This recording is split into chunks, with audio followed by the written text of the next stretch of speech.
اللهم قرأ سورة المباركة الفاتحة.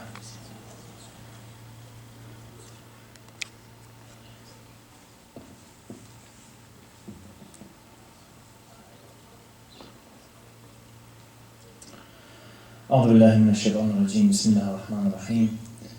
والصلاة والسلام على أفضل الأنبياء والمرسلين بعد الخلائق أجمعين سيدنا وسندنا وشفيعنا مولانا وحبيب قلوبنا أبي القاسم محمد. اللهم صل على محمد وعلى بيته الطيبين الطاهرين المعصومين المظلومين الذين اصطفاهم الله أجمعين. أما بعد، فقال الله تعالى في محكم كتابه الكريم قوله الحق وهو أصدق الصادقين لا إكراه في الدين. صدق الله العلي العظيم. صلوات على محمد وآل محمد. اللهم صل على محمد. My respected brothers and sisters, I'd like to bid you all assalamu alaikum wa rahmatullahi wa barakatuh. I'd like to quickly recap on certain points which we made yesterday because it's crucial for our discussion today, and I'd like to emphasize and hit some points with regards to a similar topic and shift to a topic which is very much connected to what we discussed yesterday. And yesterday as we were talking, we discussed some points and we hit some ideas, and we said that human responsibility is being shifted on us as a community and as a group of people, and it's no longer a group of hierarchies who control our laws and our systems and control our good and our bad. Rather, we need to take control of our good deeds ourselves and act upon the good deeds, because at the end of the day, the only ones who benefit from the good deeds are us. And we emphasized and made the point clear that Allah does not accept or reject sins, but what happens is that human beings through their own actions are the ones who benefit from the sins or they don't benefit from it. And it's not that we are standing there waiting for God to accept or reject, but it's a constant system of working that we may work as a community and as a group of people together to come towards a higher system or a higher level of understanding. Because what it does is it can cripple us at times where we are thinking that I'm doing this act and I don't know if God is going to accept or not. Simply I'm doing it because God is telling me to. And it's as if a person who is making an offering to God, and God whether chooses to accept or reject. It's a very similar system to the way that we think of the early Arabian pagans who came to their gods, and they would make a sacrifice and offer, and they would wait and see if the God accepted or not. And Islam is a much more practical system than that. The Islamic system is so much more practical. To see it that way is so empty. But to look at it in a different way and to say that when I do something, there's a benefit for me and I prevail as a human being, that's a much deeper understanding of what Islam is meant to be. And what this does is all of a sudden it shifts the level of autonomy towards the human being. Because now I am all of a sudden liable for every single law and regulation and Islamic movement that I do, whether the law is jurisprudential, whether it's a Quranic law, whether it's an Islamic law, whether it's a human law. And by the way, all of these laws are meant to bring out my human reality, which we all share. All of these I am now held accountable for. No longer do I simply follow them because there's a system meant for me to follow as a Muslim, and I've chosen that system and I follow and abide by these laws. But now I have to reflect on the laws and see if the laws make sense. Some of them that don't make sense, I have to think about it and say, well, why should I do this if there's no human growth for me? And what part of this law is applicable into my life? It's a very important question to ask. And we came to the assertion, we came to the conclusion also that when we look at different religions and we examine them, religion on a very general basis is meant to be something which brings out an inner reality which all human beings share. And that through empathy we'll come to realize and understand that because humans are born on different subcontinents, in different areas, with different parents, different cultures, you and I naturally and instinctively will be different religions and will be part of different religions. And the idea that I have to go out there and bring everybody to my religion and convert as many people as possible gets thrown out the window when we realize that religion is a system which brings forward a human reality which other people have. Just because a person might not be a Muslim does not mean he can't reach a path of success in his life, and we thoroughly discussed this. Let me kind of bring a point which the Quran emphasizes with regards to what it really means to be a Muslim. Because when I have the idea of a submitter, of a Muslim, there are a few things which come to mind. Something that first comes to mind is prayer, another thing is fasting, another thing is imamat, believing God, tawheed, these different concepts which constitute a Muslim. And I'd like to kind of break this barrier where if I do these things or if I believe in these things, I've simply become a submitter or a believer or a good Muslim. And there's so much more deeper to that. And the Quran explains that through a specific understanding. Specifically with the story of Shaitan and his discussion with Allah Azza wa Jalla. As you know, when Allah says to Shaitan that you need to bow down to Adam, and we said here Adam can be either a metaphorical Adam, or Adam as the first being created, or Adam as the man. There's difference of opinion. But putting that on the side, when Allah asks Shaitan to bow down to Adam, the reaction of Shaitan is that you've created me from fire and you've created him from clay. Why should I bow down to him? And it's interesting because when you look at Shaitan as an entity or as a jinn, Shaitan actually was such a worshipper of God that he breaks every single stigma and stereotype that we have today. As much as you and I might call ourselves great Muslims, I can almost guarantee that none of us at one point were as good as Muslims as Shaitan was, because of the level that he worshipped according to what the Quran states. Not only that, but the belief system that he had was quite phenomenal, because the Quran comes forward and says that Shaitan believes in God because he is rationalizing with God. And he's speaking to God and saying, well, you've created him from clay and you've created me from fire. It makes more sense for me to be bowed down to than actually bow down to an individual. So right off the bat, we know that there's some sort of tawheed out there that he believes in. On a second basis, we might look at something like imama or nubuwa, where he's discussing Allah Azza wa Jalla and he's saying, خلقتني من نار وخلقته من طين. He continues and he says, فبعزتك لأغوينهم أجمعين إلا عبادك منهم المخلصين. And the word mukhlas is different than the word mukhlas, because in the Arabic context, mukhlas means that somebody purifies himself. Mukhlas is an outer force purifying something, as we believe in the concept of infallibility of the prophets and the Ahlul Bayt. And it's as if he believes that there are certain individuals in this world who are purified, whom he cannot touch, and no outside external force can touch, because they have done so much work on themselves, they have perfected themselves and helped themselves reach that level. It's not that a magical force came down to perfect them, but just like every other human progression, imams and prophets go through a human progression. And it's interesting because when we look at it this way, you'll find that now he believes in God. He also believes in prophets and imams, and to go even further than that, it seems like there's a belief in the hereafter, where he says, فَانْظُرْنِي إِلَى يَوْمِ يُبْعَثُونَ. Let me live until the day they're resurrected. So he's got some sort of belief in an essence of an afterlife. Whatever it may be, whatever his understanding was, there's some sort of belief there. Now, if you put all these different criteria together, you've got a person who worshipped God for 60,000 years, a person who's conversing with God, must have reached some sort of high level. A person who has now believed in prophets and imams because he believes in some sort of infallible human being. Go further than that, he now actually believes in a hell or a heaven. There's some sort of afterlife. And you think to yourself, Allah still describes him in the Quran. He says, إِنَّهُ مِنَ الْكَافِرِينَ. He's still a disbeliever. And that raises some questions as to what does it really mean to believe in something? What does it mean to be a Muslim? Or what does it mean to be part of the system? What is it about us humans which can make us or call us Muslims? Because I see some individual who's got so many criteria, but Allah's looking at him in the other direction and saying, no, you're a kafir, you're not believing. So the question that we ask is, what does it mean to believe? What does it mean? Is it that I pray and I fast, and I put on the hijab and I say, oh Allah, you're great and I believe in you, and that's it simply? Is that what a believer is?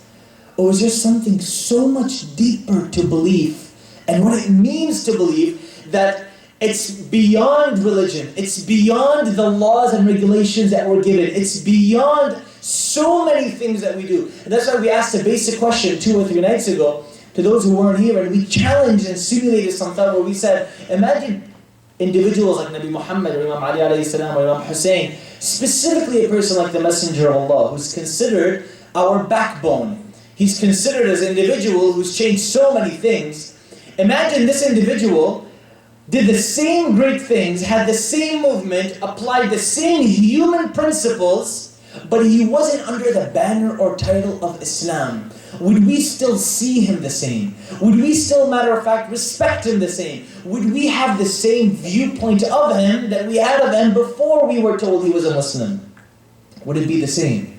And the reason we ask this is because we're trying to reach a level to see that there's something much deeper than simple belief in religion. There's got to be a deeper reality to what we have around us, which is deeper than what religion gives us. And I keep emphasizing this point. I keep taking it home because it's the driving force for the discussions which we are having now. I know some might see it as repetitive because I keep bringing this up, but I'd like it to really hit home and for us to ponder about it, to really, really ponder about it, because there has to be something more than an archaic system of laws which we follow. There's got to be some spirit to it. And what I kind of give a metaphor to is a Muslim community, our Muslim community, has become like a group of basketball players, you can say, who have stood in a basketball court and they are playing the game of basketball and they're focusing on so many of the mechanics. Things like don't go out of bounds. Things like don't double dribble. Things like make sure you pass properly, which are all important things that should not be neglected. But we focus so much on these laws that we've forgotten the whole point of the game, which is to score or to at least, on a basic level, enjoy and have fun. And we focus so much on the simple archaic laws and rules that we've completely ridiculed and removed any meaning to the actions that we do because they are simply bound by a mechanic system. Let me give you a brief example. A brief example which we give is the system of interaction which we have with Allah Azza wa Jal. It's if you do this, God will give you this. And if you do this, God will give you this. It's become a system where it's give and return, cause and effect. You give this to God, God will give this in turn to you. It doesn't matter if you grow or not. It doesn't matter if it changes you or not. It doesn't matter if it moves any certain part of your life or not. There has to be some sort of effect that God gives you. But because what happens is the burden is removed from the community. All of a sudden, the burden isn't on me, the burden is on my religion. And if the Quran doesn't affect me, or if the book of God doesn't affect me, or God doesn't affect me, we use a simple argument, and it's very easy to come out of this argument. We say, no, the Quran isn't broken, or our laws aren't broken, but as a human, you are broken. You haven't understood them. We use this quite often. And it's interesting because it's true, the Quran isn't broken. And the laws of the Quran aren't broken.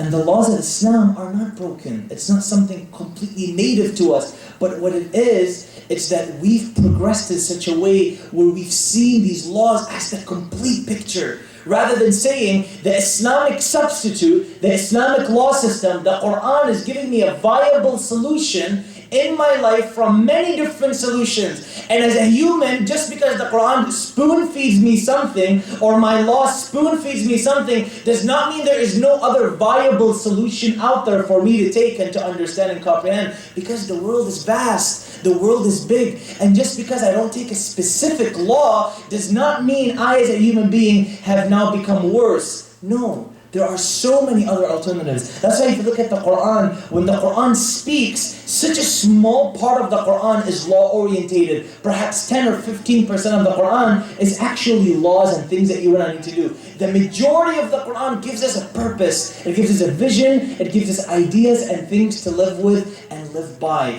Because the Quran is saying we're not simply interested in making your life a mechanical life of laws of do's and don'ts.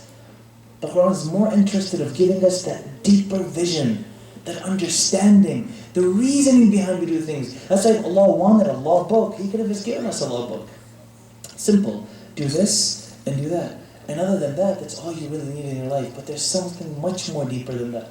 Now what this does, as I spoke yesterday, I started yesterday, is it moves us towards more of an empathic vision of life. Okay? Life now becomes more empathic. We become more empathic as human beings. And what it does is instead of looking at others and seeing them as inferior, no matter what their state is, we now see them for who they are as human beings.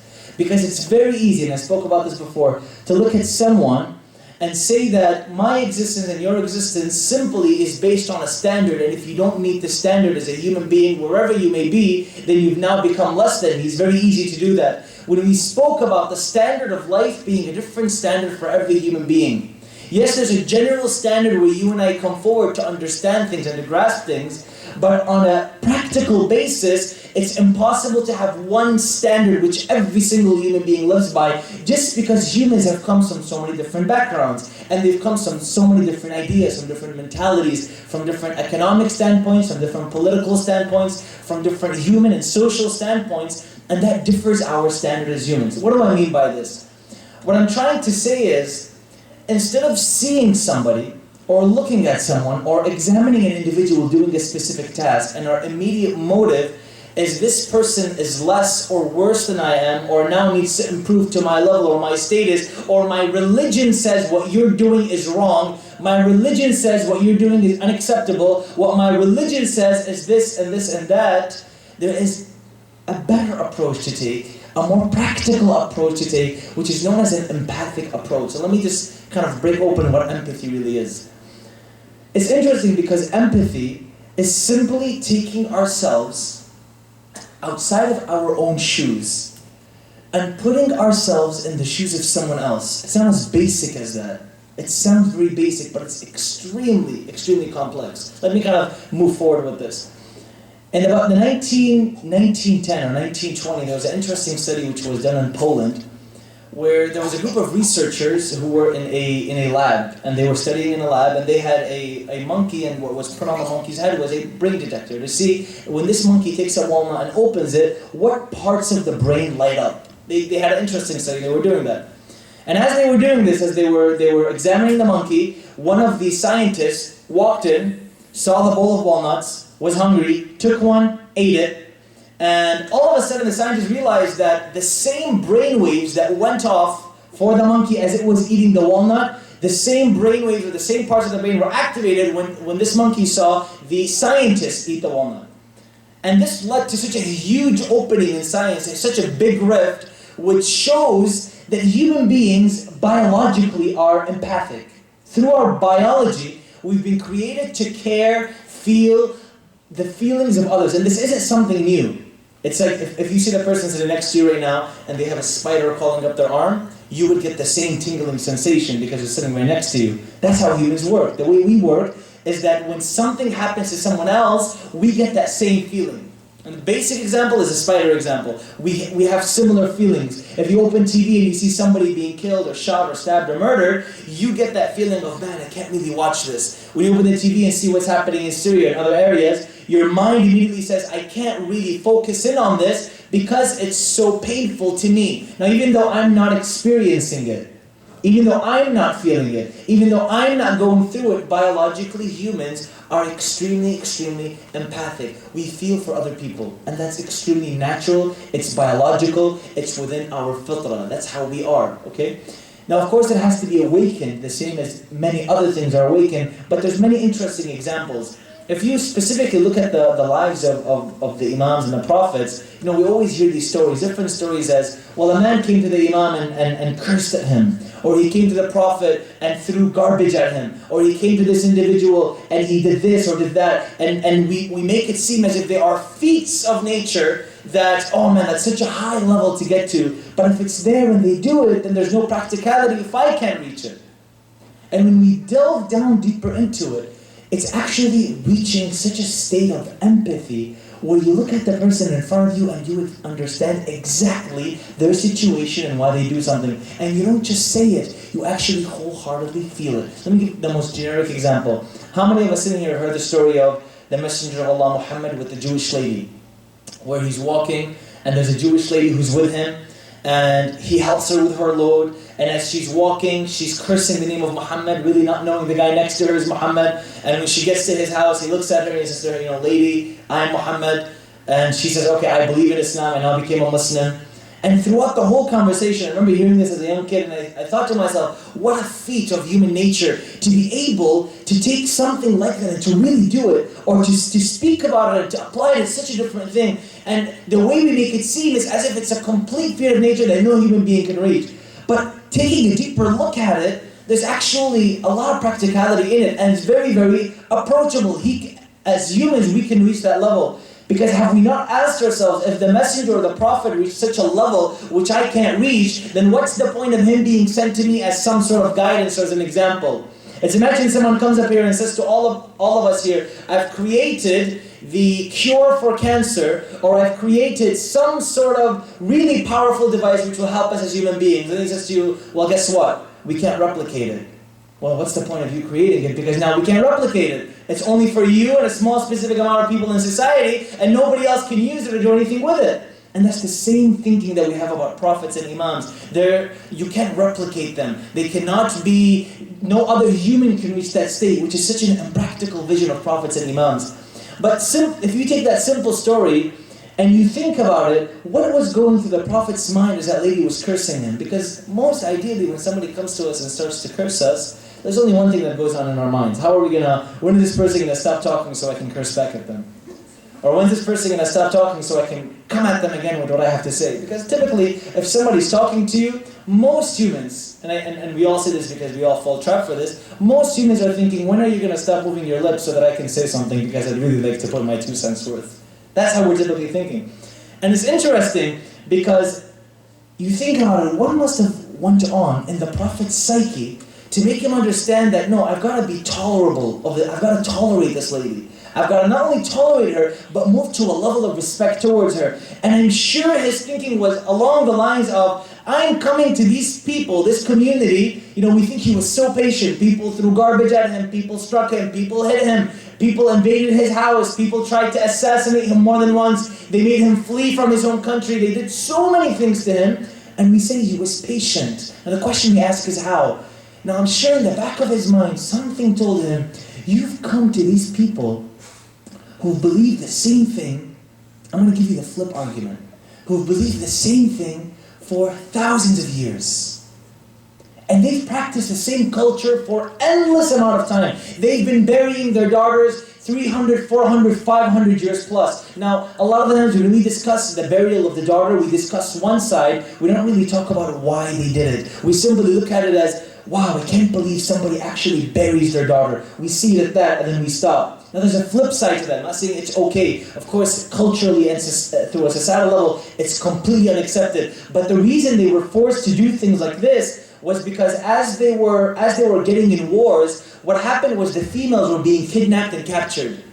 And when these females were kidnapped and captured, they were taken as prisoners of war to another area, and they were forced into marriage to the ones who were enslaving them. So if a woman was enslaved by a man, she would be forced to marry him in another tribe. What happened is once in Arabia, a tribe of Arabians were attacked, ransacked, the women were taken to another area, and those women were married. Now what happened is this tribe said, we need revenge. So they came back towards the tribe which attacked them. They went there, they attacked them, and they killed the men, and the women were left, and they looked at them and they said, well, now it's time for you guys to come back with us. And the woman looked at them and said, no, we're not coming back. We don't want to come back with you guys. We want to stay over here. And to the Arabians, like, that's such an insult. You've insulted me so much. And ever since that time, they started taking this law that when a woman leaves and she's enslaved, she's immediately betrayed my society or my group or my community. So the immediate instinct to the Arabian at the time is that let me not have a liability, and the best thing that I can do at this point is to bury her. Which is the most unfeasible solution, the most unhumane and most disgusting solution. But when the messenger came to them, imagine you realize I'm not dealing with normal human beings who have heard my message over and over again. I've come to a system and a society which is so drastically different, which is 1,000 years, 2,000 years earlier before me. They've done so many harms, they've buried so many women that to them it's normal, and they're so desensitized that the stories that you hear is a father would stand next to his daughter, and the daughter would take a small handkerchief and she'd wipe the forehead of the daughter because he's sweating as he's about to bury her, and he still takes her and buries her. To that level of desensitization.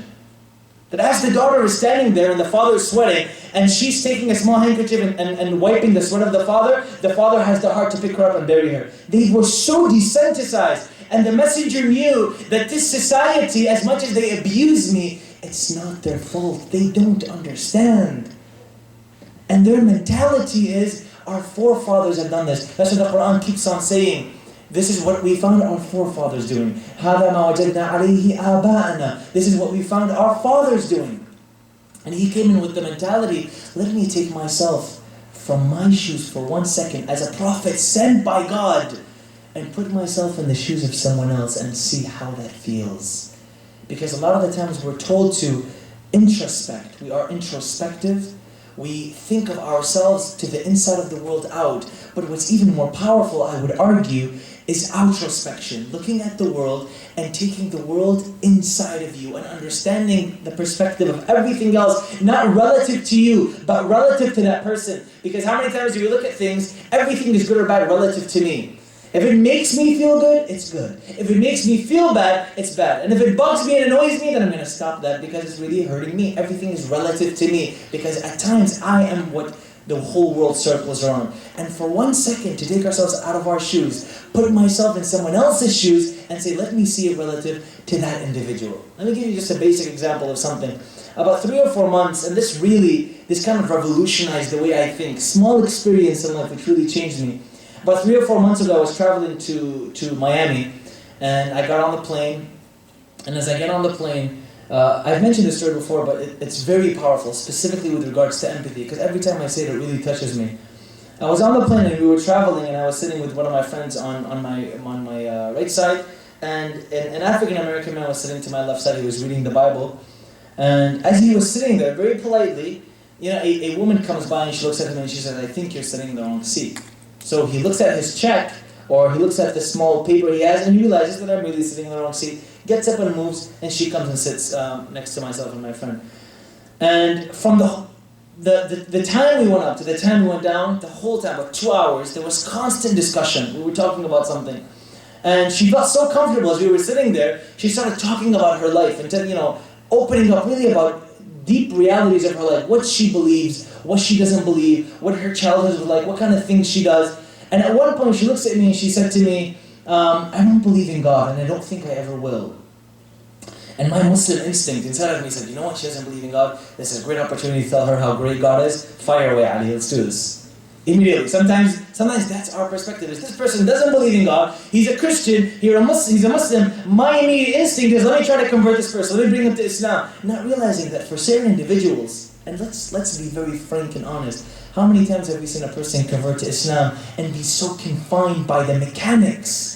They don't grasp the true Islam, but they grasp the mechanics of Islam. And sometimes you think to yourself, you wish, man, I wish this person never converted because they were so much beneficial to themselves and society before they came to Islam. It's great that they accept, but let's not just simply accept for the mechanics or from the outside. So she looks at me and she says, I don't really believe in God. And I said, well, why is that? What's the problem? Because my immediate instinct was, give her the arguments for God, let her see it, let her understand it, and then back off. And I thought, you know what, let me lay back and see what she's really thinking.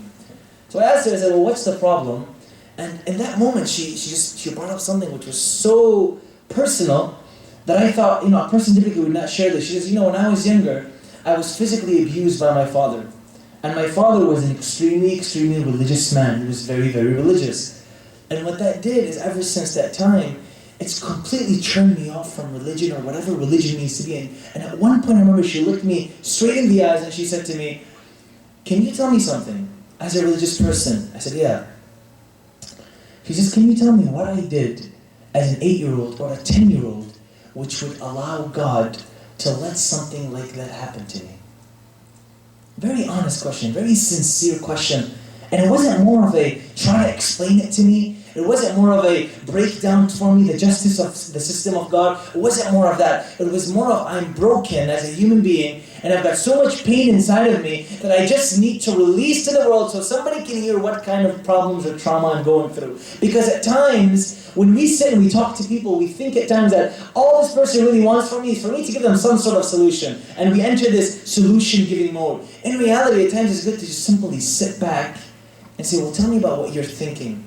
Tell me about what you're feeling. Because I knew at that minute, whatever logical proof or evidence I gave her, it wasn't going to work. Because for her, it wasn't about it fitting here. It was about more it fitting here. What's inside my heart which is not allowing me to accept what I see. And a lot of the times that's how it is. When we talk about non-Muslims being exposed to religion, we think that if a non-Muslim is walking by a Muslim and he hears the name Ali because the Muslim is having a conversation with a non-Muslim, that's a good hujjah for God to use on the Day of Judgment. He says, oh, when you pass by that Muslim, you heard the name Ali, why don't you go research it and become a Muslim? Well, that's not the way things work, because humans have emotional attachments. Humans have emotional tendencies. A person who's heard the name Muhammad or Ali or Islam for 40 or 50 years of his life might not believe in Islam simply because he's got so many emotional tendencies to the life that he lives. And he's got so many things which hold him down or handle him. Now, there are so many examples of this in the Quran, and I want to conclude with this one because I find it extremely powerful. And the first time I heard this, it really it made the hair on my body stand. There's an example in the Quran where Ibrahim is talking to his uncle Azar. And Ibrahim, being a prophet of God at the time, is one who's calling people to God completely. He's always challenging the views that they have, challenging their visions, letting them think, making them understand, doing every human means possible to try to get these people to think logically. And at one point, he looks at his uncle, and his uncle is the main person who carves all the statues. Imagine, a prophet's uncle is the one who supplies everyone with the statues. What kind of test, what kind of bala this person is given? And he looks at his uncle, he says to him, "Uncle, I'd like you to come to the religion of Islam." Okay? And his uncle looks at him, I'd like you to imagine for a second your uncle saying that to you. He looks at him and he says to him, "Ibrahim, if you don't stop, I'm going to cut your hands and your legs, and I'm going to crucify you. And after I crucify you, I'm going to stone you." And such a harsh, vulgar way of talk, such a harsh way to speak to an individual, and you'd be shocked. Ibrahim looks at him, simple, looks at him, and the Quran is so beautiful with the way he talks to his uncle. He looks at him, he says, قَالَ سَلَامٌ عَلَيْكَ سَأَسْتَغْفِرُ لَكَ رَبِّي. He says, "Peace be upon you, I'm going to ask God to forgive you." Now, I think about it, well, in those 2-3 seconds, as he was going to talk, what was going through his brain? He must have been thinking, my uncle's been living this way for 60 or 70 years.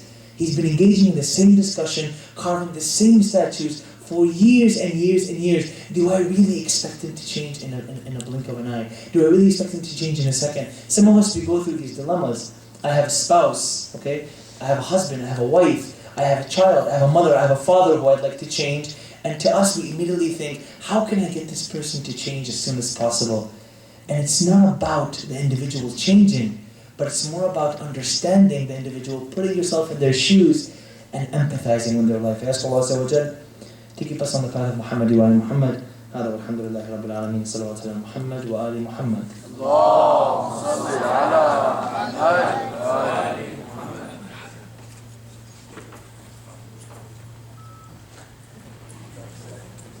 صلوا على محمد وآل محمد.